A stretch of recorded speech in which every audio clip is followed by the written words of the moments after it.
Salut à tous, du Ramon Chavez à moins de 100 euros.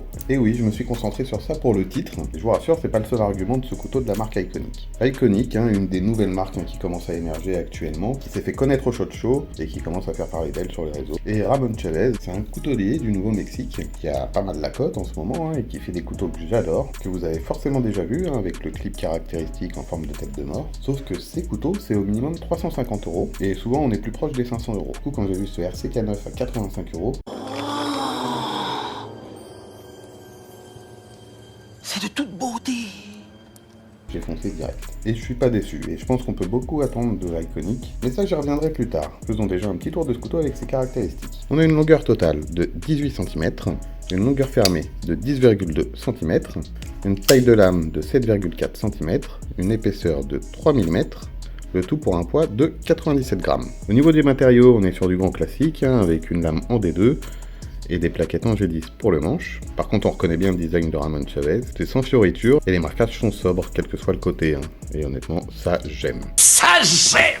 L'ouverture se fait par Sunstead.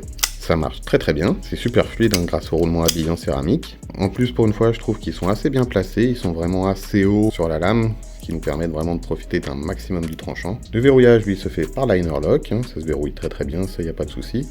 Et il est facilement accessible parce que il dépasse un tout petit peu, je sais pas si ça se voit, vraiment de très très peu, mais ça suffit largement pour pouvoir le choper et le fermer facilement. Donc jusque là c'est assez classique, c'est pas là le point fort de cette marque. Toutes les nouvelles marques chinoises qui débarquent ont à peu près les mêmes standards, et d'ailleurs on les retrouve ici, tout est bien ajusté, il n'y a rien qui dépasse. Comme on le disait, l'ouverture, la fermeture, tout est parfaitement réglé. Les vis sont bien intégrées dans le manche, je trouve très réussi le pivot avec le logo de la marque. La lame est parfaitement centrée bien sûr, les platines copieusement ajouré, je sais pas si vous voyez. Le clip off import assez discret, même très discret. Par contre, il n'est pas réversible, et tant mieux d'ailleurs, parce que je pense que ça aurait gâché la gueule du couteau. Par contre, ce que je trouve dommage, c'est les petites vis qui dépassent là. Bon, après, il y a plein de grandes marques qui font encore cette erreur-là. C'est qu'un petit détail, mais c'est vrai que quand ils font l'effort de les fondre vraiment dans le manche, c'est une petite attention que moi j'aime bien. Et puis attention, c'est que leur premier modèle, ils vont sûrement peut-être corriger des choses sur les prochains. Mais bon, comme je le disais, on reste quand même sur les mêmes standards que toutes les marques qui sortent en ce moment. Et donc, quand tous les concurrents ont les mêmes standards, il faut se démarquer. Et une des solutions en coutellerie pour se démarquer, c'est le design. Et j'avoue qu'Iconic a fait fort là-dessus, en faisant appel à des designers qui ont vraiment la cote actuellement, comme Chavez. Déjà, ça leur permet d'avoir des beaux couteaux, et ça leur fait un argument de vente, qui fonctionne d'ailleurs, quand on voit leur présence sur les réseaux sociaux déjà.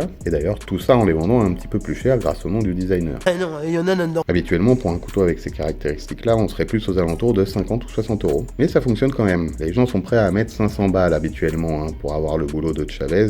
Donc là, à moins de 100 euros, honnêtement, il n'y a pas photo. Alors bien sûr, ils sont un petit peu plus simples que les Chavez Knife. La lame est beaucoup moins travaillée, on n'a pas de clip en forme de tête de mort, les matériaux sont beaucoup moins haut de gamme, mais ça reste vraiment quand même un super couteau. Idéal pour le quotidien, il fait pas trop agressif en plus, la lame avec cette émouture est vraiment très efficace et polyvalente, le manche est vraiment confortable, même s'il paraît assez simple comme ça, on l'a vraiment très bien en main, il n'y a aucun point de gêne ou de douleur, même au niveau du clip. J'adorais déjà les designs de Chavez, mais là en l'ayant en main, honnêtement, je kiffe encore plus. Même si c'est une version en cost. Plus qu'à mettre de côté maintenant pour m'offrir un vrai Chavez Knife. D'ailleurs, si vous voulez m'aider, pensez qu'il y a ma page Tipeee, je vous laisse le lien en description.